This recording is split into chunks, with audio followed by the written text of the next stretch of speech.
What's up, people? So I was just going around on YouTube, and that's when I saw this video by Chilling Sears. This video says 3 allegedly true Home Alone horror stories. We're about to see a bunch of Home Alone horror stories that you shouldn't watch. Let's go.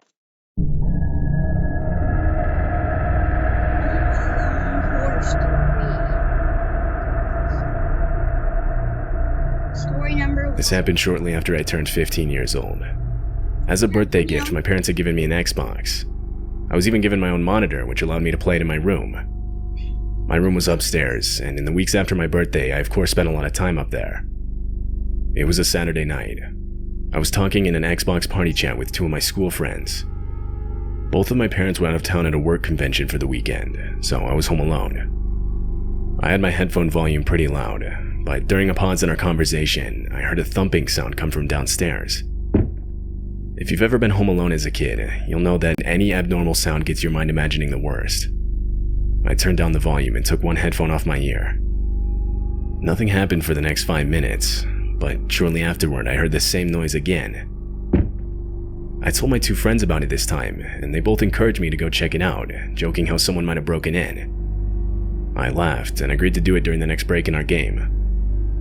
When that came, I took my headphones off and started walking towards the stairs. I began walking down them, and as I did, I began to hear soft whispering. I was only halfway down, but I completely froze up. I intently listened, trying to make out whether what I was hearing was actually real or not. Eventually, I crouched down to get a look into the living room. There, I saw 4 fully grown men, all completely covered in black, silently walking around. I genuinely couldn't process what I was seeing. All I knew is that I had to get back upstairs. I slowly started crawling back up them, and of course, one of the steps let out a loud creaking noise. It echoed throughout the house before returning to silence. There was no way they didn't hear it. Thinking quick, I ran to my room, put on my headset, and told my friends to call the police to my house. They sounded confused, and now in a serious tone asked what was going on. I didn't feel like I had enough time to explain, so I just told them to hurry and threw my headset down on my desk. I knew that locking myself in my room would be an obvious sign that I was inside. I still locked the door and closed it behind me, but instead I hid in the bathroom further down the hallway with the light off and door slightly cracked open so that they wouldn't think to check it. I could hear multiple sets of boots slowly walking up the stairs as I sat in silence. They kept getting louder until I could hear banging on my bedroom door down the hall. Not banging like trying to get my attention. Whoever was doing it was clearly trying to break down the door. Voices started yelling out, saying things like how I needed to open the door if I didn't want anything bad to happen to me. I was absolutely horrified. I got up and started desperately opening the bathroom window. I guess I'd made too much noise, because a set of boots started heading down the hall. Just as the bathroom door fully opened, I managed to dive out of the window head first. I landed badly on my neck, but still managed to look back up at the bathroom window. A silhouette stood motionless looking back at me. That's when the backyard door slid open and 3 men came running out towards me. I tried getting up to run, but I couldn't in time. All 3 of them started grabbing me and pulling me back towards the house. But this would be interrupted by the distant sound of police sirens. The 3 of them stopped. They looked up at each other. They then sprinted to the backyard fence, climbed it, and I never saw them again. A few moments later, and the police showed up in the backyard. I told them which way the men had gone, to which a couple of them started off in that direction, while another stayed with me. The only man that was caught that night was the one inside the house. The other 3 that ran were never found.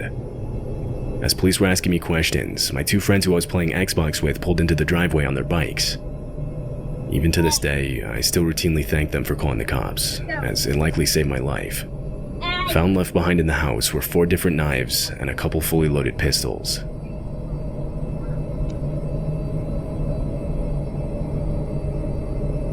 It was the middle of the summer. I was 10 years old and my younger brother was 7. We were outside playing various games with other kids in our neighborhood, but we finally headed home when the sun went down. Now, maybe once a week our parents would go out to a different restaurant around town, leaving my brother and I home alone. Most of the time they'd tell us before they went out, but if we were outside playing, sometimes they'd just leave us to our game. When we got back home, no one was there, so we assumed this was the case. Confirming this was a note left on the kitchen counter. My brother and I both went to the living room to watch TV, something we usually did before bed. It's crazy. After half an hour, it had gotten completely dark outside. Just then, I heard the doorbell ring, followed by knocking. Ding, ding. At first, I thought it was our parents getting back, but it definitely wasn't normal for them to use the front door, much less not have a key for it. The chances of the garage door opener they had not working and them forgetting a key were extremely low. Although I realized it was still possible, so I left the living room and went up to the front door to see who it was. That's your first mistake, bro. If you had the window, at least be like, oh my god, I'm about to lose my life. Yes! Okay, look. I'm about to redo that because I wanted to be able to see myself.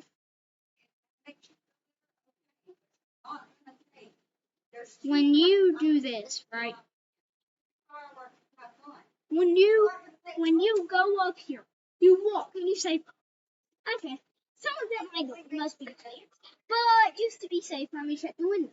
You go to the window. Okay, you don't see your parents. You know that's a robber, so you're gonna just run. Run! I would be dipping in that situation. At least look through the window. At least. Come on. As I approached the door, I heard a man's voice yell out that he was selling Girl Scout cookies. I was extremely confused considering the time of day.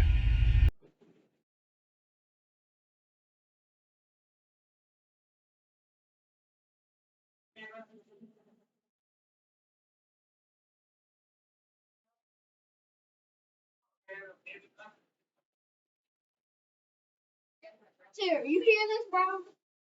He thinks people are selling Girl Scout. That's what they do. I look through the people and see a grown man, completely alone, no Don't cancel me. This video's probably gonna get deleted. cookies in hand and not with his daughter as I was expecting. The man yelled out once more, before moving his hand to the door handle. My heart dropped, realizing that we had forgot to lock the door when coming in for the night. The door handle slowly started turning, to which I quickly engaged the deadlock. A clicking sound echoed out. It was too loud. Clearly the man had heard it and now knew someone was inside.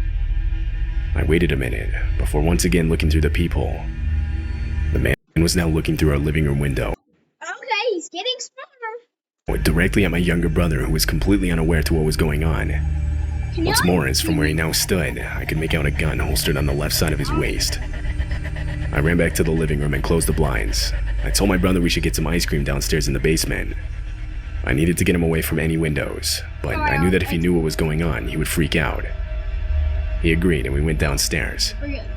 I silently locked the basement door behind us. We ate our ice cream, and eventually I could hear the hum of the garage door opening from upstairs, signifying that my parents were back home. Later, when my brother wasn't around, I told them what had happened. They were horrified and understandably called the police. Police inspected the place, and one of the first things they noticed was how the front door's lock had clearly been tampered with, basically confirming the man had ill intent and was trying to break in. What he'd planned to do when he got inside, though, I can't say for sure, and neither can police. The man was never identified. To this day, my younger brother doesn't even know this whole event took place.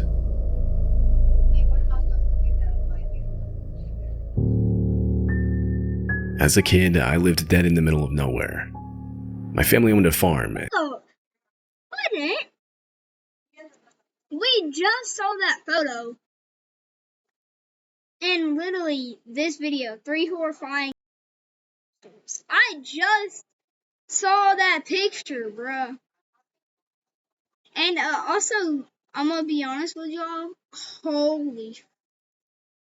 Don't worry about my analytics on this channel, guys. Worry about my analytics on my other channel. I just made a new playlist. I'm gonna start making like new playlists. The last one I updated was stupid videos. Then I did this one that's scary videos, and I haven't updated reactions in a while. I've been doing a lot of stupid videos. You know, after this video, I'm probably gonna record a stupid video. And so we lived in a farmhouse, which literally had a dirt road leading up to it. I want to say I was 16 at the time. It was getting close to midnight. On this particular night, I was home alone. I was sitting on our couch in the living room watching a movie with Bear, our family dog who we'd had for years. He was getting old in age, and therefore wasn't the most active dog and could easily sit through a whole movie motionless by my side. It was during one of the quieter parts in the movie when Bear's ears suddenly shot up and his head turned around. I muted the TV. I myself didn't hear anything. Bear stayed completely focused in this one direction. It was towards the house's front door. My first instinct was somebody was at the door, but this just wouldn't make any sense considering the house's location. You have to go completely out of your way to get to our house. I don't think we've ever had some. That's kind of where I live. I'm not gonna leave where I live, but if y'all seen my main channel, basketball videos, y'all know I live in the middle of nowhere. Someone come to our door that we weren't expecting. Like, this stuff just does. You know what? Screw it.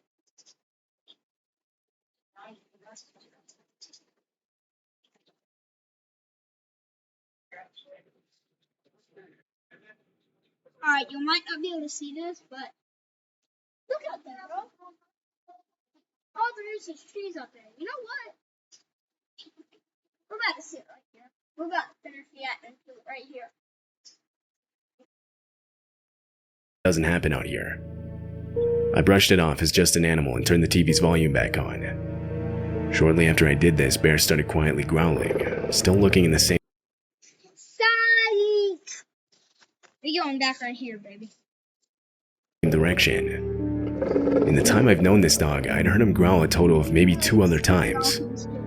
So by this point, I figured whatever was out there, I had to at least go check it out. I grabbed one of our family's mini guns and went up to the front door. I opened it and saw nothing, so I walked out. I got maybe 30 yards from the front porch and looked out into the night. Nothing but black emptiness, so I turned back around.